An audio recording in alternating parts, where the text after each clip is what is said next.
Hello, this is Michael Tillinger, and welcome to a Q&A session with frequently asked questions regarding contributionism and the One Small Town implementation plan of action.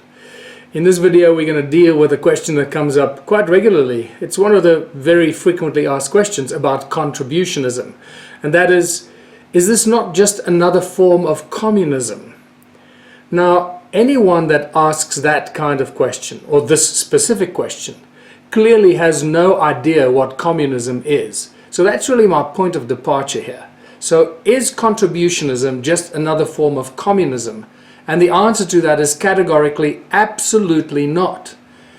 Anyone that asks this question has no idea about the origins of communism, the fact that it's a brutal dictatorship, a totalitarian state where people have absolutely no rights.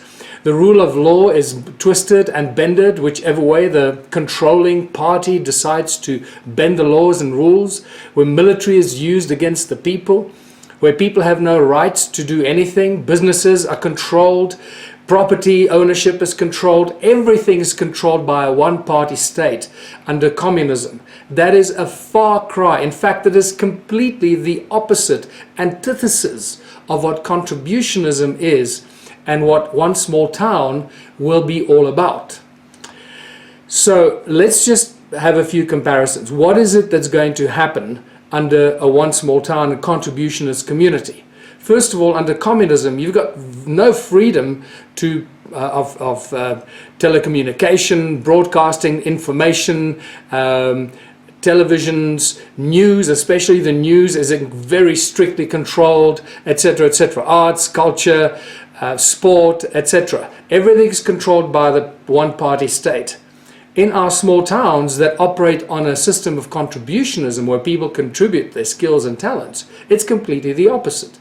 Under contributionism, people are inspired and encouraged to grow, to create, to invent. So arts and culture will flourish, will explode. Inventions of the incredible minds of our inventors and scientists and the bright minds that are constantly coming up with incredible ideas is encouraged and shared with everybody. Nothing is suppressed.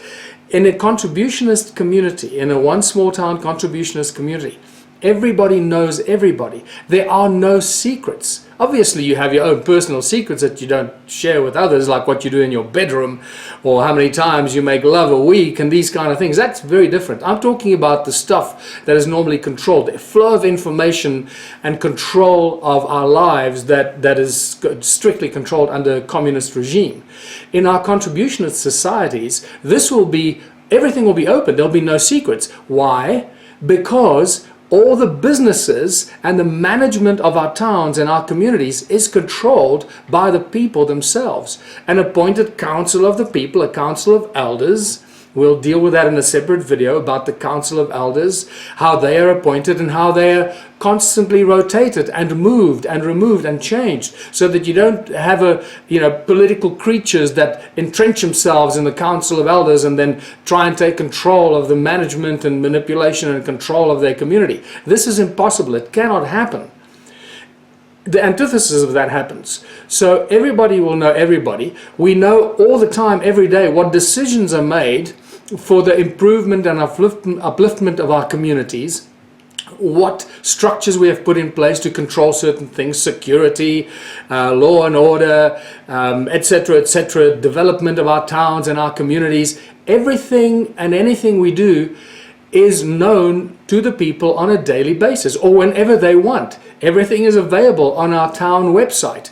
The income, the profits, the turnover of all the businesses that we are shareholders of is available for anyone and everyone to see. Even outsiders can log into the website and see it. All the information and knowledge is shared with everybody. It's a completely transparent society and community. There's a very interesting twist that will happen eventually, and I'm not saying this up front, I don't want to scare anybody, but as this no need for money starts to entrench itself, once people realize that they don't need money to live in the One Small Town community, although we get all the profits and the benefits from the businesses, and it could be hundreds of thousands or millions or even billions of dollars that come into our small town that is then shared with the people. the benefit we have as contributors to the community is that we don't need to use the money. So people will have all this money in their bank accounts, their private personal bank accounts, whatever bank you bank with. None of that changes. Everything remains the same. We might decide as a community to eventually create a bank, create our own community bank. That's a possibility. But as things stand right now, people will carry on living their lives with their own personal bank accounts, and they'll just have more and more money going in there every month from the dividends and the distribution of the profits of the businesses that we create, that you are a member or a shareholder of all the businesses in the town. Because this is how contributionism works. Remember, we use the tools of enslavement as tools of liberation. And that includes money. It includes banking. It includes the municipal government structures. But we as the people, since we are the shareholders of the businesses and the companies that we set up, we have ultimate control over what happens in our town. And we fund all those activities in our town. So anyone that thinks that contributionism is just another form of communism clearly has no idea what communism is, how it evolved, where it comes from, its ideologies, how it strips individuals from all their rights, all their humanness, and everything that we hold dear as human beings.